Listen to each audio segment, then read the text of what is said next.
तो बोलते थे बेटा यहाँ अंग्रेज रहा करते थे, यहाँ भारतीयों का कुत्तों का आना मना था। जो अंग्रेजों के जमाने का घर यानी कनॉट प्लेस का घर था, कहते हमने कोई अच्छे कर्म किए होंगे कि आज हम कनॉट प्लेस में हमें ये आवास मिला है जहाँ तो हमारे समाज में खानदानी मालदार तो मैं समझता हूँ कि बहुत ही ना के बराबर ही मानो। समझ बात है, आप सब लोग सरकार की नौकरी के माध्यम से ही गरीबी की रेखा से ऊपर आने में, मेरा जो पिछले 40 साल का सामाजिक अनुभव है वो तो यही कहता है।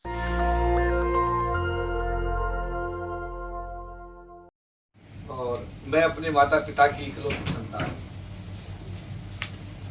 लेकिन इतना बड़ा समाज,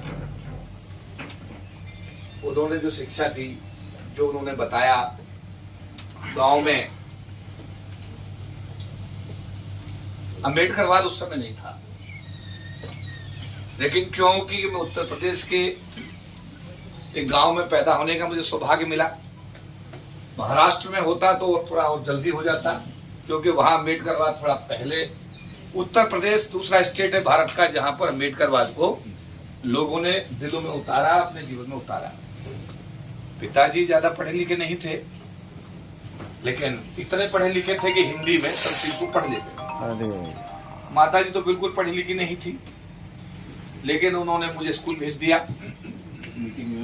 स्कूल में भेज दिया, मीटिंग में बाद में बात करता हूं, 1 घंटे तो बाद बात करता हूं मीटिंग में। बस अब आपकी जिम्मेदारी शुरू हो गई कि आपने करना क्या है। उन्हें ये नहीं पता था कि किताब उल्टी पकड़ रखी है, सीधी पकड़ रखी है, बट ये आपकी जिम्मेदारी। बार बार सोशल मीडिया पे एक बात आ रही है आजकल, जो गर्दन इस समय नीचे करके बच्चा पढ़ लेगा, जो गर्दन नीचे करके इस समय बच्चा पढ़ लेगा, उसकी गर्दन जिंदगी भर ऊंची रहेगी। आजकल ये सोशल मीडिया पर होता है और बच्चों को दिखाया जा रहा है। तो हम भी नीचे गर्दन करके पढ़ते रहे, देखते रहे क्या हो सकता है। किताब मिल गई, कभी उधार की किताब ले ली, कभी ऐसे कर लिया, कभी वैसे कर लिया। 6 किलोमीटर रोज पैदल इधर से जाना, फिर वापस आना 12 किलोमीटर। तो जो साधन तो थे नहीं, बिल्कुल भी सच बात है। तो हमारे समाज में खानदानी मालदार तो मैं समझता हूँ कि बहुत ही ना के बराबर ही मानो। समझ बात है, आप सब लोग सरकार की नौकरी के माध्यम से ही गरीबी की रेखा से ऊपर आने में, मेरा जो पिछले 40 साल का सामाजिक अनुभव है वो तो यही कहता है। समझ बात है, लेकिन क्या है कि स्कूल मिला, पढ़ लिए, नौकरी मिली। मिलने के बाद में फिर क्या हुआ कि पिताजी बोलते थे कि यहाँ अंग्रेज रहते थे। जब कनॉट प्लेस में सरकारी आवास मिला तो बोलते थे बेटा यहाँ अंग्रेज रहा करते थे, यहाँ भारतीयों का कुत्तों का आना मना था। कहते हमने कोई अच्छे कर्म किए होंगे कि आज हम कनॉट प्लेस में हमें ये आवास मिला है जहाँ 13-14 साल का समय उनका रहा। और उन्हीं उसी घर में, जो अंग्रेजों के जमाने का घर यानी कनॉट प्लेस का घर था, उसी घर में हमारे जोशी जी ने, बालाग्राम जी ने, जब अंतिम समय उनका आया, ये सारी टीम जो भी हमारी है, सागर साहब, ये इनके कंधे लगे, इन्होंने उनको अंतिम विदाई कह सकते हैं। बहुत सारे लोग हैं, नाम मैं लेना लूंगा तो बहुत लंबे सीरीज होगी। तो जब हमारी माताजी का निधन हुआ तो मैं बैठ के एक दिन उनके पास रो रहा था, तो बोले बेटा रो मत, वो गई अपनी आने की। लेकिन मुझे ये पता नहीं था कि ये इनका भी समय जो है बिल्कुल 30-35 दिन नजदीकी है। और पता लगा कि 15 अगस्त के दिन रात को मैं नागपुर में था, राष्ट्रीय कार्यकारिणी की बैठक चल रही थी। 11 बजे उनका फोन आया उनके मोबाइल से। उन्होंने मुझे कहा कि यार तबीयत ठीक से नहीं लग रही। तो मैंने तुरंत इन्हें फोन किया। ये उन्हें अपने कमरे में मैडम हमारी लेकर गई, बच्चे भी थे। तो थोड़ी देर वो कह रहे मुझे डिस्कवरी देखना है। तो डिस्कवरी देखते रहे, देखने के बाद बोले मुझे पेशाब करना है। तो वो बेटा हमारा ले गया उन्हें बाथरूम में कि कर लो, दरवाजा खुला हुआ था।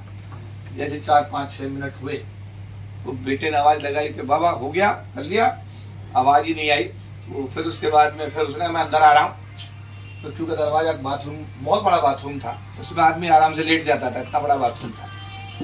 तो अंदर देखा तो वो एक साइड में बाथरूम में नीचे लेटे और एकदम निश्चित रूप से बेचैनी परेशानी की बात है। सीधे गंगाराम हॉस्पिटल लेकर गए लोग और वहां उन्होंने कहा कि आधे घंटे पहले इनकी डेथ हो।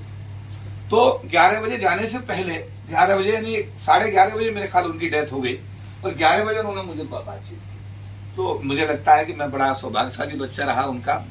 और जब हमारी माताजी का श्रद्धांजलि कार्यक्रम अम्बेडकर भवन में हो रहा था तो वो मुझसे बोले कि यार इस महिला ने कितने तेरी माने कैसे कर्म अच्छे करे होंगे, यहाँ पे मिनिस्टर भी आ रहे हैं, एमपीज भी आ रहे हैं, ये गांव की एक अनपढ़ महिला थी तेरी माँ, लेकिन इसने कितने अच्छे कर्म किए हैं कि इसको श्रद्धांजलि देने के लिए पूरा अम्बेडकर भवन पे हजारों लोग आज मौजूद हैं और बड़े से बड़े मंत्री, बड़े बड़े एमपीज यहाँ पर श्रद्धासुमन अर्पित कर रहे हैं। तो तब 1.5 महीने बाद फिर दूसरी शोक सभा आ गई, क्योंकि उनकी डेथ हो गई।